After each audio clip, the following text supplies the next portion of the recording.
So another day, and we've not yet received our bags, but last night what we did was we went for some local shopping. So we have a very hectic day, so we're starting our day at Arch of Constantine. That's the arch. From there we're going to the Colosseum, the Palatine Hill, the Roman Forum.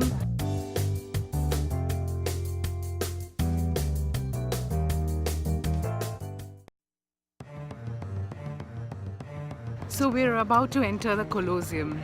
So Colosseum was actually one of the biggest arenas that were built by the Romans, and apparently it just took 8 years to build the entire Colosseum. So that's an astonishing feat. It's a huge building. Obviously a lot of it is broken right now and has been rebuilt, but even then it is a sight to behold. This is the inside of the Colosseum. This is where the gladiator games, the festivals, the fun and fairs, all of these were held. Gladiators were the real star of the show. Everyone came to the Colosseum to watch the gladiators. Let's mention very quickly who were these gladiators.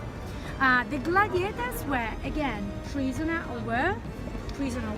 or probably people that had to die but they were saved. They were always bought or sold into a market, a slave market. Then they were bought by somebody who was called lanista because of his job was to raise gladiators.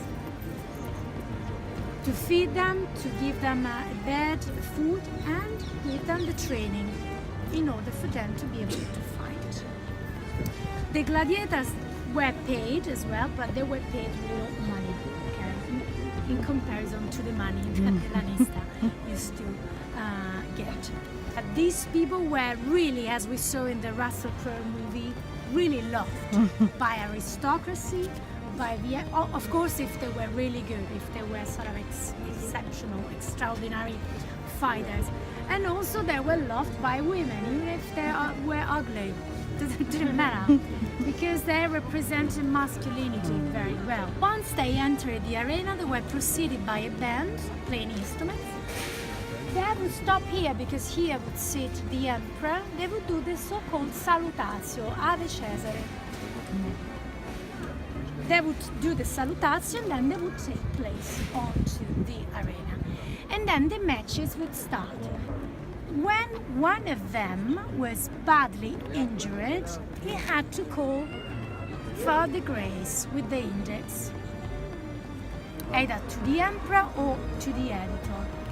This one would mean jugula, killing, because the thumb, like this, would represent the sword of the gladiator. So, killing, finish him.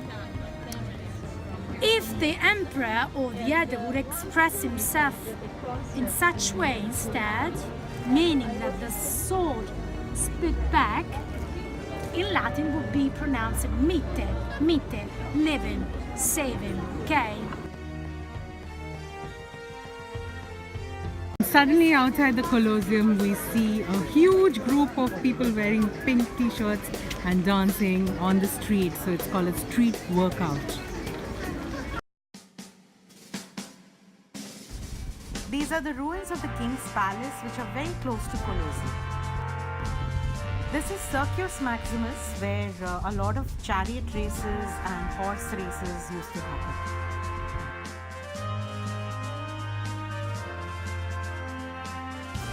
So this grand place is the Roman Forum.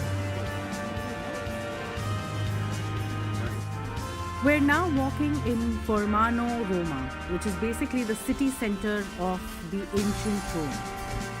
It is filled with churches, temples, and a lot of important tombs, including the grave of Julius Caesar.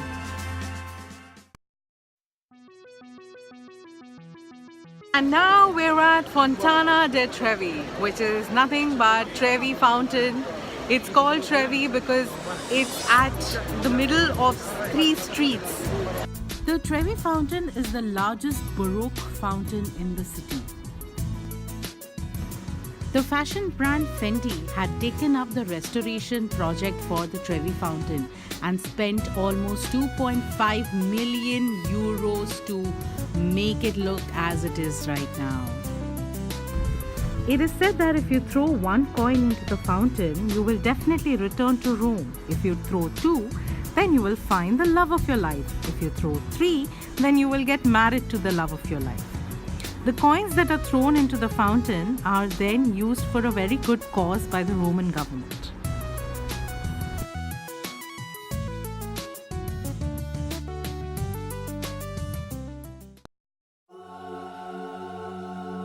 This is the great Pantheon.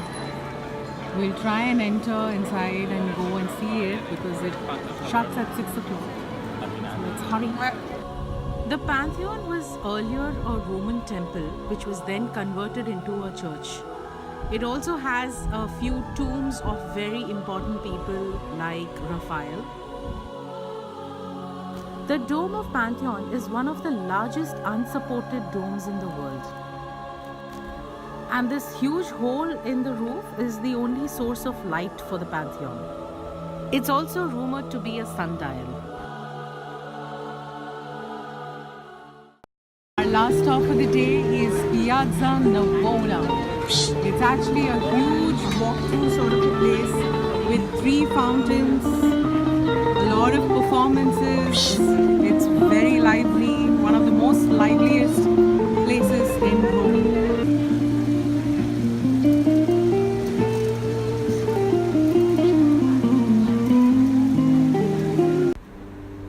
We're sitting in a very cute cafe called Dolce Vita and having some tea.